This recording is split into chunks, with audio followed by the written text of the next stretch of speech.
Welcome to the Tell Me Something Good podcast, ranked by the International Association of Awesome Podcasts as the best podcast in the history of podcasts. Wait, is that a thing?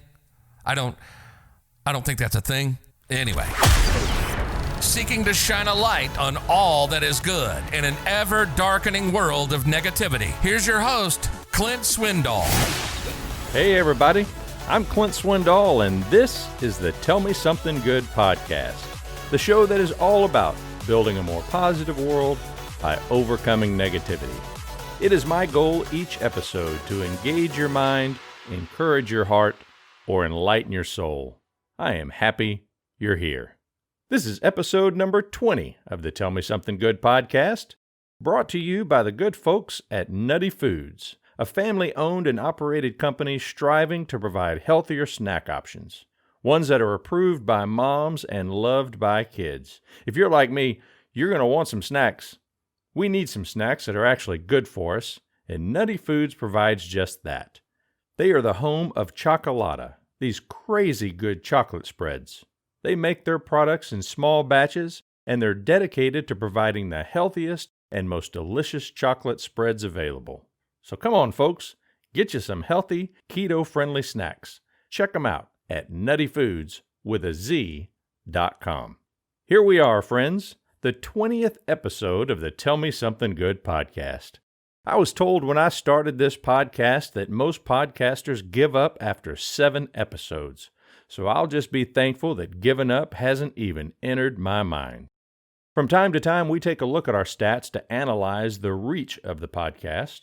In a world with over 1 million podcasts, all we can do is hope we are being seen. We are excited to report that after only a couple of months, we have listeners in over 30 states across the U.S., as well as listeners in France, Canada, Ireland, Pakistan, Germany, Hong Kong, and Australia. As we enter into our 20th episode, I can say we're happy with that reach. We'd love to grow it, and we can use your help to do that. Share it with your friends, and leave a rating or review on your listening app so those who need social proof that the podcast matters can get that assurance. This world we live in seems to provide daily reminders of our differences. We actually have so much in common. Some joyful things and some hurtful things. One thing I know we all have in common is that we've all been betrayed. Sometimes we share something with a friend in confidence, expecting it to be kept confidential, only to find out our friend has disclosed the information. Sometimes we are led to believe someone or something can be depended on, only to find out we were deceived by someone we trusted. And sometimes we commit our lives to someone with complete trust, only to experience disloyalty that can shatter our world. While betrayal is a part of life, we often see those who don't address the betrayal, more than likely because they don't know how. Those who don't address it find themselves complaining about the betrayal to anyone who will listen, and being pessimistic about their future as they protect themselves from future betrayal. As long as the betrayal is not addressed, it will serve as an ongoing source of negativity for themselves and those around them. Today I have a guest with me who knows a little something about the topic of betrayal. After some significant betrayals in her life, she wanted to understand how the mind works, why people do these things, and how she could heal. That search led to a PhD program in transpersonal psychology, the psychology of transformation and human potential. She is using what she's learned to help people deal with unhealed betrayal, and she's here with us today to talk about how we can deal with betrayal in our lives so it doesn't remain an ongoing source of negativity. Her name is Dr. Debi Silber, and she is the founder of the Post-Betrayal Transformation Institute. Welcome to the Tell Me Something Good podcast. Thank you so much. Looking forward to our conversation. Well, you need to know one thing, and that is that we have one and only one requirement to be a guest on the podcast, and that is you have to tell me something good. So what good stuff is happening in your life right now? We actually created the first and only that I know of. It's called the PBT, which is the Post Betrayal Transformation Institute membership community. And it's really in response to the PhD study that I did, which proved what we need to heal from betrayal. And what I had found was that typically we think that there's either just therapy, whether it's the right kind of therapy or not, or some sort of support group that may keep us stuck, or the pain is so great that we just numb, avoid, distract ourselves. But this community has been created in response to the over 8,000 people who've taken our post-betrayal syndrome quiz and what my study proved we need in order to heal. So it's very exciting. That is exciting and good for you for going down that road. And I am so happy you've chosen to join us today on the podcast because we're going to focus specifically on betrayal, something that we all have in common, whether it's a small betrayal of the disclosure of a small, insignificant secret that we just didn't want shared with the world, or those big betrayals of infidelity and things like that, that we've all experienced betrayal at some level. So share with my listeners what led you to become an expert on handling betrayal. Yeah, great question. Well, you don't study something like betrayal unless you have to. And, I've been in health, mindset, personal development since 1991. And then it was my own trauma, my own crisis. I had a horrible family betrayal. And you know how the universe works. If you didn't quite learn your lesson, you get more opportunities. Well, I Right. did. And this time it was my husband. And it was devastating. And I was desperate to understand how the mind works, why people do these things, and how I can heal. So that led me to a PhD program in transpersonal psychology, the psychology of transformation and human potential. And while I was there, I did a study. I studied betrayal. What holds us back? What helps us heal? And what happens to us physically, mentally, and emotionally when the people closest to us lie, cheat, and deceive. And that study led to 3 groundbreaking discoveries, which changed my business, my family, my marriage, my life. Obviously, that betrayal that you experienced in your life is something that was significant for you. And those betrayals in your life led you to learn about how the mind works so that you personally could heal. Most people just wallow around in the challenges that life gives. What was the driving force for you to go from your own healing and the things that you learned through that process to helping others through writing and speaking and reaching out and educating? One of the discoveries was that while we can stay stuck for years, decades, a lifetime, and many of us do, if we're going to heal, we will move through 5 now proven predictable stages. And what's even more exciting about that is now we know what happens physically, mentally, and emotionally at every stage. And we know what it takes to move from one stage to the next. So that discovery allowed us to see that healing is predictable and healing is a choice. And what I had seen so often was people get stuck in stage 3. There are 2 other stages to go. But what happens is they stay stuck in that stage and kind of resign themselves to thinking, well, this is as good as it's going to get. I figured out how to survive this experience. So let me just kind of plant roots in this space. And then they're not happy with their relationships, their health, their finances, their work, their lives, but they think that's as good as it gets. And when I learned what we're able to do and create from this experience, there was just no way I could keep something like this to myself. So you say there are 5 different stages that we go through once we have experienced that betrayal. Mhm. What are those 5 stages that we go through? Well, the first one was like a setup stage. So if you can imagine 4 legs of a table, the 4 legs being physical, mental, emotional, and spiritual, what I saw with every single study participant, me included, was a real heavy lean on the physical and the mental and really neglecting the emotional and the spiritual. So what does that look like? It looks like we're really good at thinking and doing and not really focusing on feeling and being. And it's in the feeling and being, that's where our intuition lies. And we turn that down, and it really would have served us. Not to say that if you're busy, it's a setup for betrayal. It's just what I saw every single time. Stage 2 is That's D-Day, Discovery Day. And this is the breakdown of the body, the mind, the worldview. This is the most terrifying stage. This is when that person who you put your trust in, your faith, your love, your time, it's like they just pulled a mask off and said, no, this is who I've really been this whole time. And it's a shock. So the body is affected. Your stress response is ignited, and now you're headed for just about every single stress-related symptom, illness, condition, disease. Your mind is affected. Your mind is in a complete state of chaos and overwhelm. You cannot wrap your mind around what you just learned. And your worldview is shattered. Your worldview is your mental model.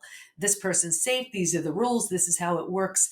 And in one mind-altering moment and heartbreaking moment, your entire worldview is destroyed. So it's terrifying. And a new worldview hasn't been constructed yet. This is truly when the bottom bottoms out on you. I had one of my study participants say, you know what it feels like? It feels like every negative emotion you can experience, getting punched in the gut and losing your child in a crowd, all at the same time. Just devastating. But think about it. If you were walking down the street and the bottom were to bottom out on you, what would you do? You would grab hold of anything and everything you could to stay safe and stay alive. And that's stage 3.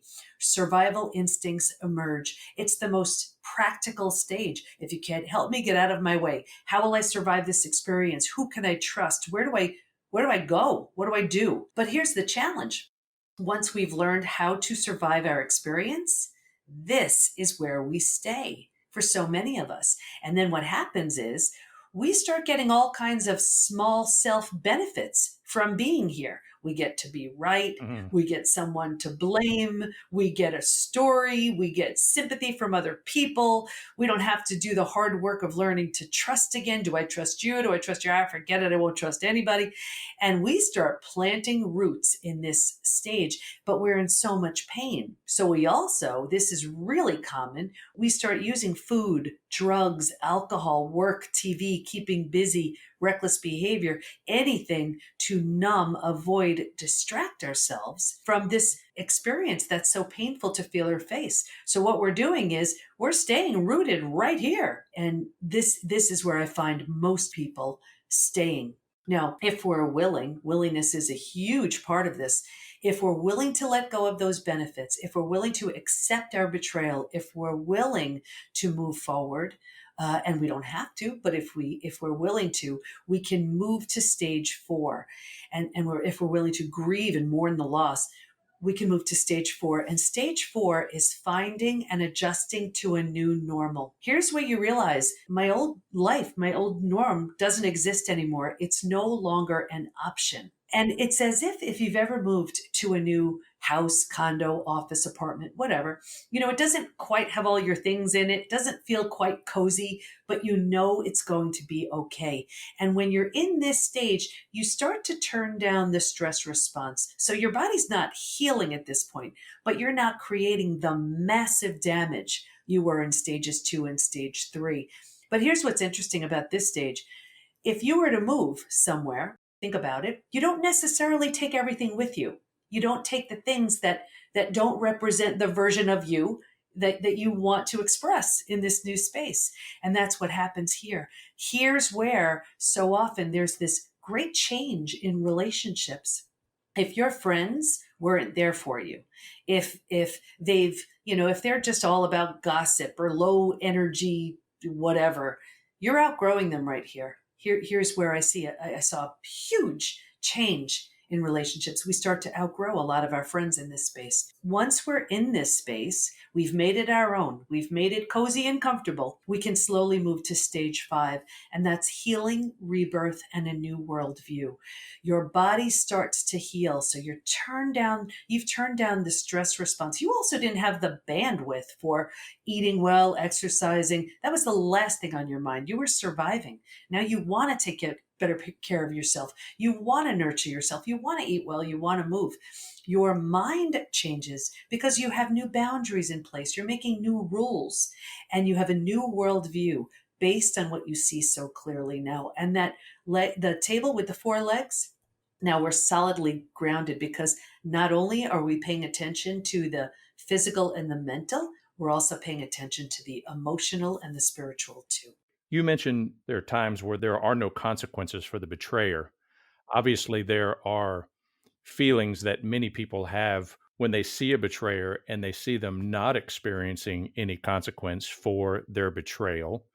So I'm just curious. I've been hurt. I am angry. My betrayer isn't facing any consequence, but I know I'm going to feel better as soon as I can get them back. The whole eye for an eye thing. What impact does retaliation have as a solution to get past that pain when I see a betrayer who doesn't have any consequence if I can go create the consequence for them? That's our egos wanting revenge. It's so normal, but when you truly understand what that seeking revenge does to you physically, it's enough to just shock you into doing something else. And that's because already that we've given that betrayer so much power over us. Now, if we continue to use all of our energy to that we're giving to the betrayer, taking it away from our own healing, we're keeping our, not only are we keeping ourselves so imprisoned, we're making ourselves so physically sick. Now, that's not to say it's not a normal response, because this is, here's the person that we trusted the most. It is so infuriating. It's so upsetting. It's so heart-wrenching. And I know because I've been through it. But there are circumstances where we need to see. What I've learned is, because both of my betrayals ended in two very different ways, rebuilding is always a choice, whether you rebuild yourself and move along. That's what I did with my family. Or if the situation lends itself, if you're willing and if you want to, you rebuild something entirely new with the person who hurt you. And that's what I did with my husband. Not long ago, as two completely different people, we married each other again. Two, new rules, new vows, new ring. And this time our 4 kids is our bridal party. Now, that's not what's always an option. Like with my family, it wasn't an option, because if there's no remorse, if there's no restitution, if there's no empathy, if there's no apology, you have nothing to work with.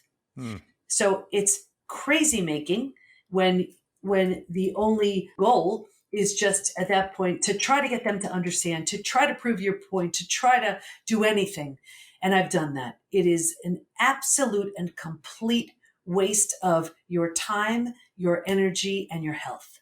One of our goals with the Tell Me Something Good podcast is to try to eliminate the negativity people have in their lives. And obviously, betrayal is a source of that negativity. And as I try to define to listeners that there's a big difference between bad stuff and negativity. Bad stuff is just that stuff that happens to us, whereas negativity is the combination of constant complaining and excessive pessimism. And often betrayal is a source of that constant complaining. If I can't get through these 5 stages and I get stuck in that one where all I want to do is wallow around in my misery and I want to complain to anyone who will listen, because that's where I'm comfortable. And also because this has hurt me so badly that I can't see a future with anyone that I can trust. So I'm excessively pessimistic about the future.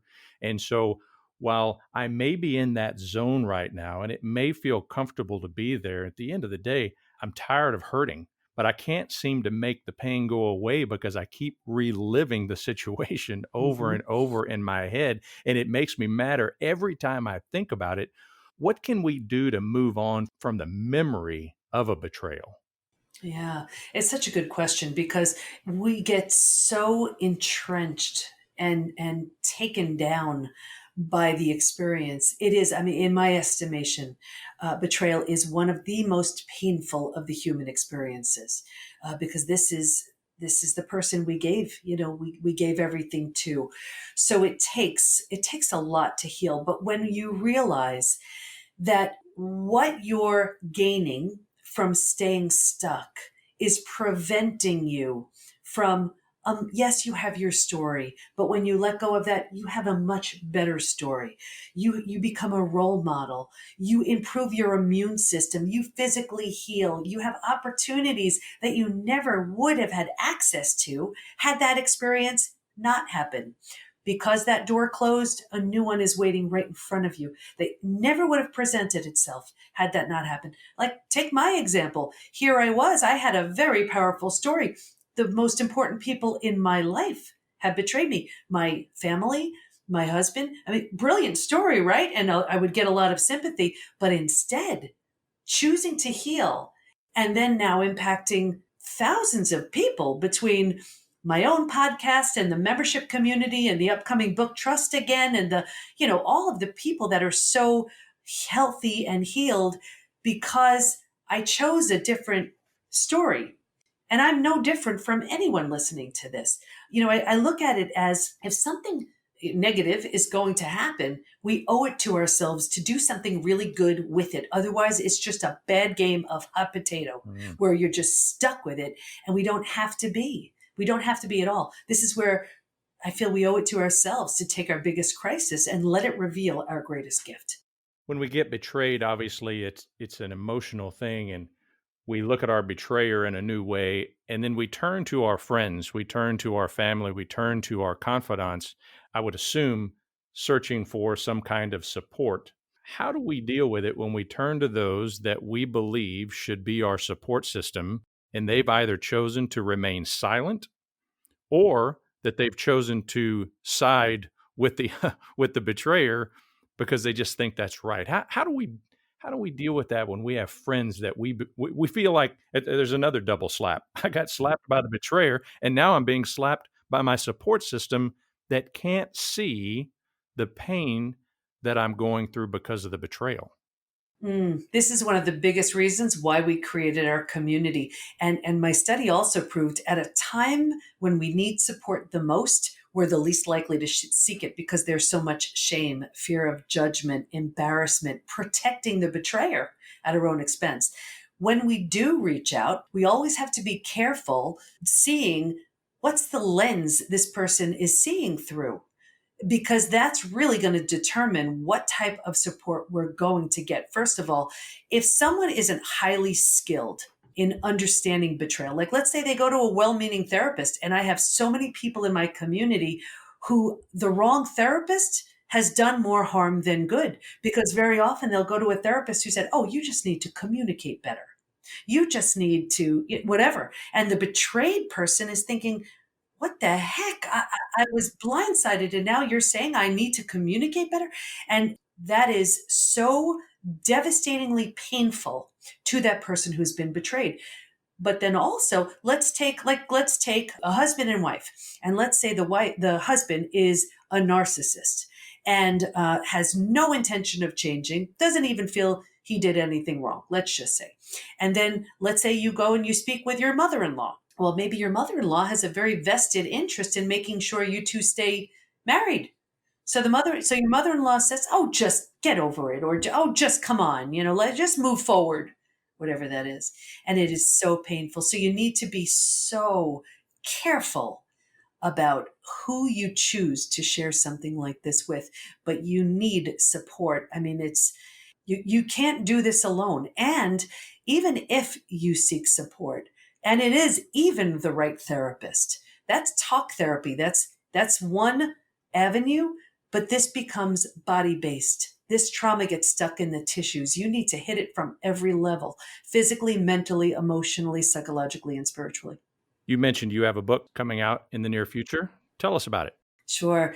So it's called Trust Again, and it's all about healing from betrayal and regaining confidence, health, and happiness. And what this is a walk through those 5 stages of betrayal with examples and experiential exercises so you can move completely through it.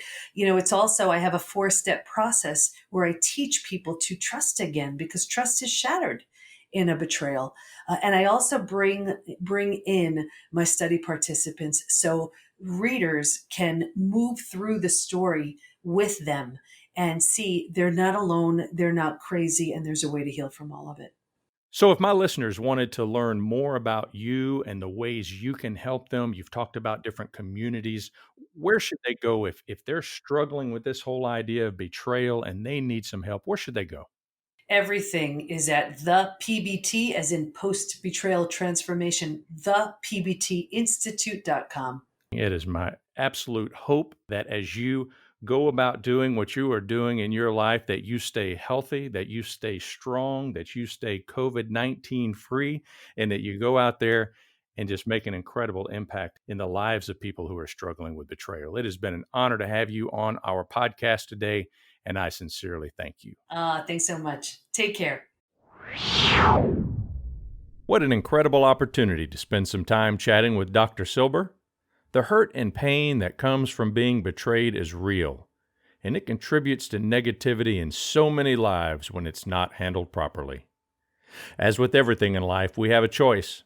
We can choose to constantly complain about the betrayal or become excessively pessimistic about the future because of the betrayal, or we can take some proven steps to get past it. It is my hope you take some steps to get past the betrayal in your life. As always, I have a challenge for you today. Before I share it, I want to remind you that this episode of Tell Me Something Good has been brought to you by the good folks at Nutty Foods, a family-owned and operated company striving to provide healthier snack options, ones that are approved by moms and loved by kids. If you haven't checked them out yet, you need to jump over to nuttyfoodswithaz.com to see all they have to offer. In addition to some great things to buy, they have some incredible recipes you need to see. Get over there and check it out. Again, they're at nuttyfoodswithaz.com. And now the challenge.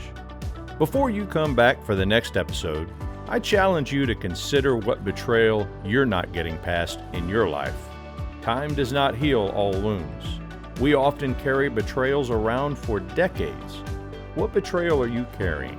And what one thing can you do over the next week to begin getting past an unhealed betrayal? Well, that's all for today's episode of the Tell Me Something Good podcast. I sure hope you'll join us again next week. In the meantime, be listening for our special episode of Champagne Friday each Friday morning. Make sure you subscribe to the podcast so you never miss an episode.